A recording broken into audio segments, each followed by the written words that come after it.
നാടോടിക്കഥ ഇങ്ങനെയാണ്. കുളിരാഴ്ച നെരുപ്പോടൊരു ചുവട്ടിലിരിക്കുകയായിരുന്നു ഒരു പടുവൃദ്ധ. കതകിലെ തട്ടുകേട്ട് വാതിൽ തുറന്നപ്പോൾ തണുത്തു വിറച്ചുകൊണ്ട് 3 പേർ വാതിലിനരികെ നിൽക്കുന്നത് അവൾ കണ്ടു.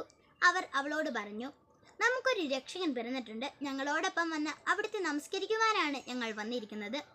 പുറത്തു പെയ്യുന്ന അതിശക്തമായ മഞ്ഞിനെ ഓർത്തപ്പോൾ അവൾ പറഞ്ഞു, ഇല്ല, ഞാൻ ഇപ്പോൾ വരുന്നില്ല, പിന്നെ പോയി കണ്ടുകൊള്ളാം.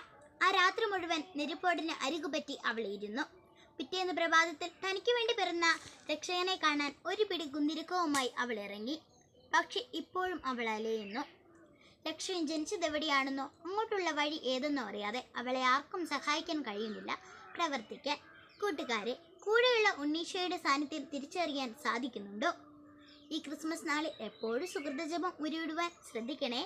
ഇന്ന് എത്ര സുഹൃതജപം ചൊല്ലാൻ സാധിച്ചുവെന്ന് വിലയിരുത്താൻ മറക്കരുതേ. പ്രാർത്ഥിക്കാൻ.